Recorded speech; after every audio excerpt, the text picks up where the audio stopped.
சங்குப்பிட்டி பாலத்திலே உயிரிழந்த பெண்ணிற்கு உண்மையில் என்ன நடந்தது? குற்றவாளிகள் எவ்வாறு சிக்கினார்கள்? அது தொடர்பான காணொளிகளை தான் இன்றைய காணொளிகளை பார்வையிட போறீர்கள். காண்டிவன் வியூஸ் என்ற சேனலுக்கு நீங்க புதிதாக வந்திருப்பாரானால் சப்ஸ்கிரைப் பண்ணி ஆதரவு தாருங்கள். வாருங்கள் காணொளிக்கு செல்வோம். கடந்த மாதம் 12ஆம் தேதி ஞாயிற்றுக்கிழமை சங்குப்பட்டி பாளையத்திலே ஒரு பெண்ணினுடைய உடலானது காணப்பட்டிருந்தது. இதனால் சமூக வலைத்தளங்களிலே இந்த பெண் யார், என்ன நடந்தது, இந்த பெண்ணிற்கு ஒரு நீதி கோரி மக்கள் சமூக வலைத்தளங்களில் இந்த பெண்ணுக்கு உண்மையிலே என்ன நடந்தது அது தொடர்பாக போலீசார் எல்லாம் விசாரணை மேற்கொண்டார்கள். அதனுடைய விளக்கங்கள், என்ன நடந்தது, உண்மையில் என்ன நடந்தது, இந்த பெண்ணிற்கு என்ன அநீதி இடம்பெற்றிருக்கின்றது, அது தொடர்பான காணொலியை பார்வையிட போறீர்கள்.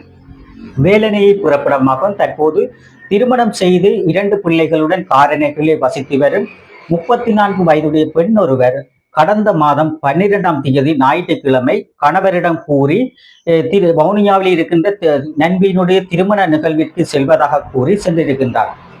செல்லும் போது அவர் நகைகள் எல்லாம் அணிந்து சென்றிருக்கின்றார். அப்ப கணவர் கேட்டிருக்கிறார், நீங்கள் இந்த நகையெல்லாம் போடாதீங்க, தூர இடங்கள் போகும்போது ஆபத்துகள் ஏற்படும், நகைகளை போட வேண்டாம் என்று கூறியிருக்கிறார்கள். இருந்தாலும் அவர் திருமண நிகழ்விற்காக செல்கின்றார் என்பதற்காக கணவரன் நீங்கள் ஓகே, நீங்கள் அந்த நகையை போட்டுக்கொண்டு போங்க என்று கூறி நண்பியுடன் செல்வதாக கூறியே அந்த பெண் சென்றிருக்கின்றார். இந்த நண்பி எவ்வாறு இந்த பெண்ணுக்கு பழக்கம் என்று பார்ப்போமானால், 34 வயதுடைய இந்த பெண் கடந்த 6 வருடங்களாக யாழ்ப்பாணத்தில் பிரபலமான ஒரு பாமசியிலே 6 வருடமாக கடுமையாக வேலை செய்திருக்கின்றார். பாமசியிலே 32 வயதான பெண்ணும் மற்றும் 51 வயதுடைய அந்த பாமசியினுடைய உரிமையாளர் சேர்ந்து வேலை செய்திருக்கிறார்கள்.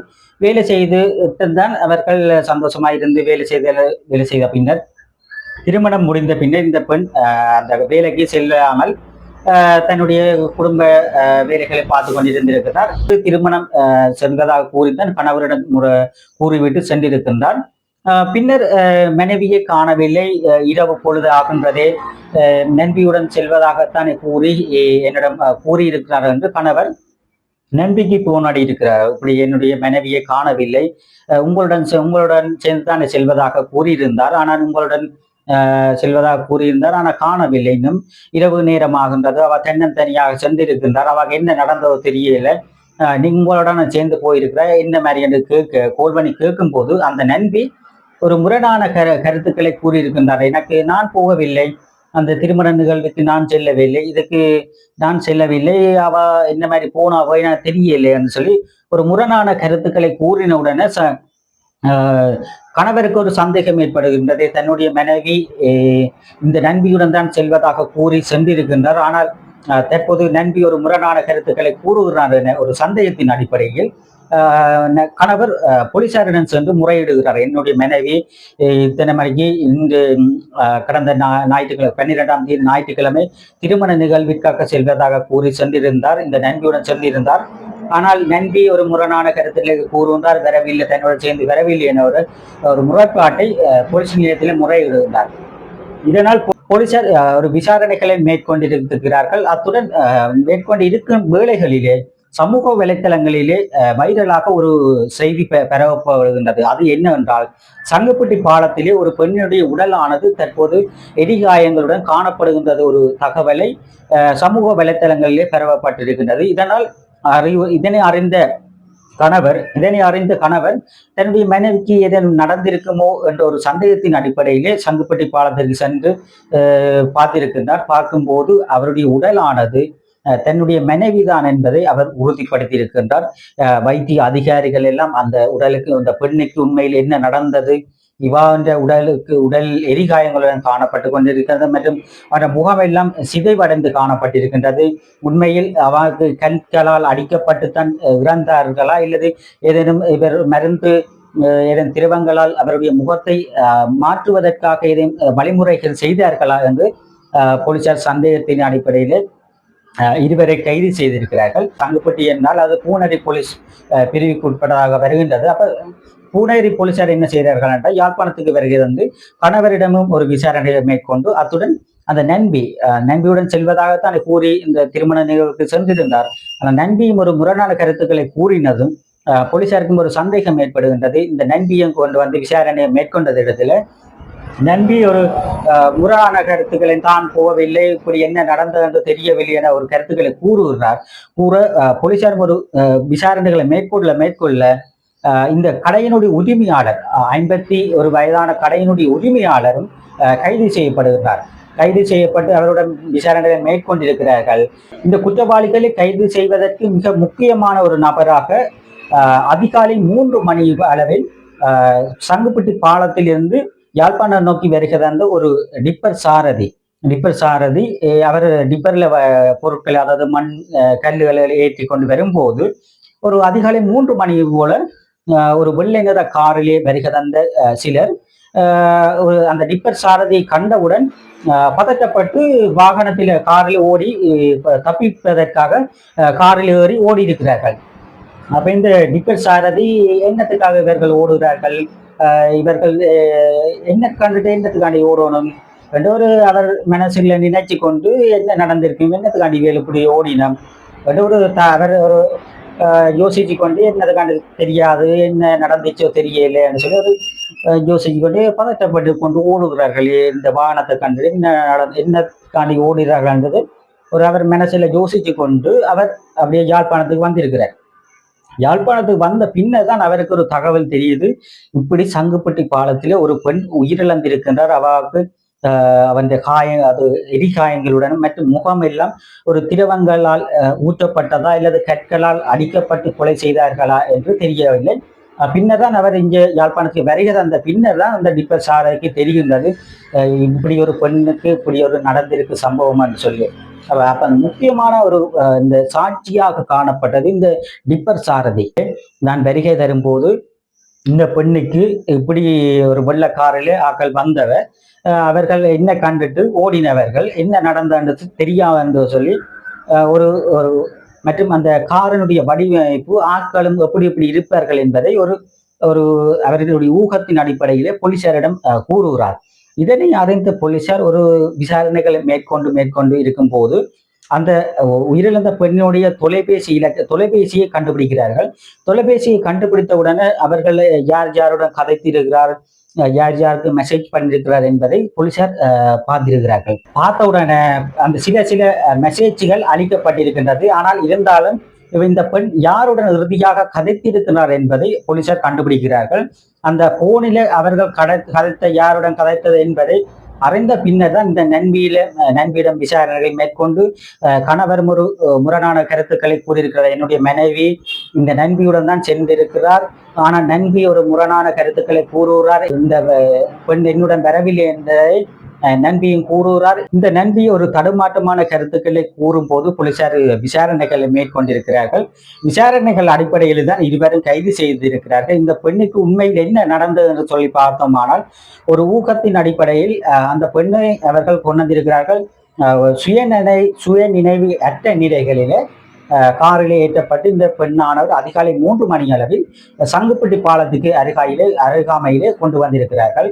கொண்டு வந்த பின்னர் அந்த பெண்ணுக்கு சுய நினைவு இல்லாமல் இருந்த அந்த பெண்ணுக்கு அவர்கள் அந்த இடத்துல பெண்ணை விழுத்தி கற்களால் அடித்து இல்லது ஆசிட் திரவங்கள் ஏதும் முகத்தில் ஏதும் அடையாளம் தெரியாத வகையிலே ஊற்றினார்களா தெரியவில்லை. பின்னர் அந்த பெண்ணை மண்ணெண்ணெய் ஊற்றி எரித்திருக்கிறார்கள். இவ்வாறு ஒரு கொடூர சம்பவம் ஒரு தமிழர் தாய பகுதியிலே ஒரு தமிழரால் இப்படி நடந்திருக்கிறது என்றால் ஒரு மிகவும் ஒரு கண்டிக்கத்தக்க விடயம். இதற்கு உடந்தையானவர்கள் தக்க தண்டனை வழங்க வேண்டும். ஏனென்றால் ஒருவரை கொலை செய்யும் அளவிற்கு யாருக்கும் ஒரு உரிமையும் கிடையாது. இறைவன் படைப்பிலே அவர்கள் எப்போது வாழ்வார்கள் எப்போது சாவார்கள் என்பது இறைவனுடைய கணக்கெல்லாம் தெரியும். ஆனால் இந்த கொடூர சம்பவம் ஒரு திட்டமிட்ட ரீதியிலே இந்த பெண் உயிரிழந்திருக்கின்றார். இந்த பெண்ணுக்கு ஒரு நீதியானது கிடைக்க வேண்டும் என்பதுதான் அனைவருடைய வேண்டுகோளாக இருக்கின்றது. இந்த பெண் எரியூட்டப்பட்ட நிலை, அதாவது மண்ணெண்ணெய் ஊற்றி ஒரு கொடூர மிருகங்களால் எரிக்கப்பட்டு கொலை செய்யப்பட்டிருக்கின்றார். பின்னர் அந்த பெண் மண்ணெண்ணெய் ஊற்றி எரித்த பின்னர் டிப்பர் சாரதியும் வருகை தரும் போது டிப்பர் சாரதியை இவர்கள் கண்டவுடன் மண்ணெண்ணெய் ஊற்றி எரிச்சு போட்டு டிப்பர் சாரதி கண்டவுடன் அந்த அந்த பெண்ணினுடைய உடலை கடலுக்குள்ள தள்ளி விழுத்திட்டு ஓடி இருக்கிறார்கள், காரை எடுத்துக்கொண்டு ஓடி இருக்கிறார்கள். அப்ப இந்த பெண்ணுக்கான உயிரிழப்பிற்கான பின்னர் வைத்திய அதிகாரிகள் விசாரணை மேற்கொண்டு அந்த உடற்கூட்டு பரிசோதனை மேற்கொண்டதையில் அந்த பெண் உண்மையிலே அந்த பெண்ணுக்கு இந்த எரிகாயங்களால் மற்றும் கற்களால் மற்றும் திரவங்கள் ஊற்றப்பட்டு சாகவில்லை. அந்த பெண்ணிற்கு உண்மையிலே அவருடைய நுரையீரலிலே உப்பு நீர் பூந்தபடியால் தான் அவர் உயிரிழப்பிற்கு பிரதானமான காரணம் என்று வைத்திய அதிகாரிகள் கூறியிருக்கிறார்கள். உண்மையிலே இந்த பெண்ணிற்கான நீதியானது கிடைக்க வேண்டும்.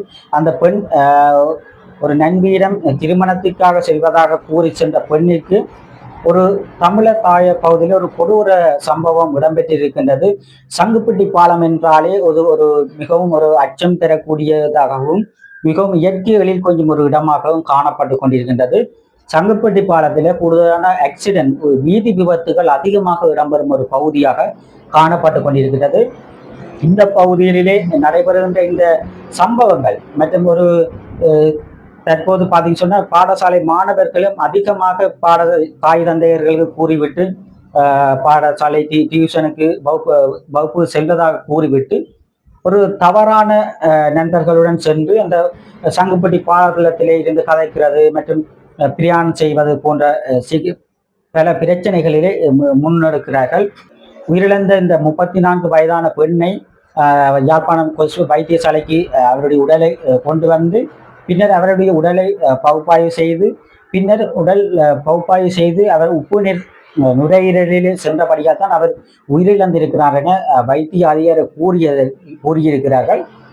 தற்போது அந்த பெண்ணினுடைய உடலானது கொழும்பிற்கு அனுப்பி வைக்கப்பட்டிருக்கிறது. கொழும்பிலே அவருடைய உடற்பாகங்கள் இவாக்கு உண்மையில் என்ன நடந்தது, ஏதும் அடிகாயங்கள் மற்றும் ஏதேனும் திரவங்கள் ஊற்றப்பட்டிருக்கிறதா மற்றும் அவருக்கு என்ன உண்மையில் நடந்தது என்பதை தற்போது கொழும்பிற்கு அவர்களுடைய உடற்பாகங்களானது பகுப்பாய்வு செய்வதற்காக அனுப்பி வைக்கப்பட்டிருக்கின்றது. அங்கு கொழும்பிலே அவருடைய உடற்பாகங்கள் பகுப்பாய்வு செய்த பின்னர் தான் உண்மையிலே இந்த பெண்ணுக்கு என்ன நடந்தது என்பதை அனைவராலும் ஒரு அறியக்கூடியதாக இருக்கின்றது. மிகவும் ஒரு பரிதாபமான ஒரு நிலைகளிலே இந்த பெண்ணானவர் உயிரிழந்திருக்கின்றார். அது 34 வயதான ஒரு குடும்ப பெண், 2 பிள்ளைகளுடைய தாயாருக்கு இவ்வாறான ஒரு துயர சம்பவமானது தமிழர் தாய பகுதியிலே இவ்வாறு நடைபெற்றிருக்கின்றது. இதனால் மிகவும் ஒரு அச்சமான சூழ்நிலை யாழ் மக்கள் எதிர்நோக்கி கொண்டிருக்கிறார்கள். இவ்வாறான குற்றவாளிகள் மிகுந்த தண்டனை கொடுக்கும் போதுதான் அடுத்து வரும் சந்ததியினரும் குற்றங்களை செய்வதற்கு பயப்படுவார்கள். ஏன்னு சொன்னா ஒரு குற்றம் செய்தவர்கள் ஒரு தன்பாட்டிலே அவர்கள் நினைச்ச சாதித்து செல்லும் போது குற்றங்கள் அதிகமாக காணப்படும். எனவே இந்த குற்றவாளிகளுக்கு தக்க தண்டனை கொடுக்கும் போதுதான் அடுத்து வரும் குற்றவாளிகளும் அந்த குற்றத்தை செய்வதற்கு பயப்படுவார்கள். இவ்வாறு இந்த தமிழகாய பகுதியில் இந்த நடைபெற்ற ஒரு கொடூர கொலை சம்பவத்துக்கு இந்த அரசாங்கமானது ஒரு தக்க தண்டனை கொடுத்து மக்கள் ஒரு சமமாகவும் ஒரு சண்டை சச்சரவும் இல்லாமல் அனைவரும் ஒற்றுமையாக வாழ்வதற்கு இந்த அரசாங்கமானது அவர்களுக்கு ஒரு சட்ட நடவடிக்கை எடுத்து அவர்கள் தக்க தண்டனை கொடுக்க வேண்டும் என்பதை கூறிக்கொண்டு இந்த பெண்ணினுடைய உடற்பாகங்கள் கொழும்பிற்கு அனுப்பி வைக்கப்பட்டிருக்கின்றது. கொழும்பிற்கு சென்று அவருடைய உடற்பாகத்தில் ஏதும் என்ன நடந்தது மற்றும் என்ன நடந்தது என்பது தொடர்பான கருத்துக்களை அடுத்து வரும் காணொலிகளை நாம் அவளை பதிவிட காத்திருக்கின்றோம். எமது காணொலி தொடர்பான கருத்துக்களை கூறுங்கள். எமது காணொலிக்கு புதிதாக வந்திருப்பார்கள் சப்ஸ்கிரைப் பண்ணி ஆதரவு தாருங்கள். மீண்டும் ஒரு காணொலி சந்திப்போம். நன்றி, வணக்கம்.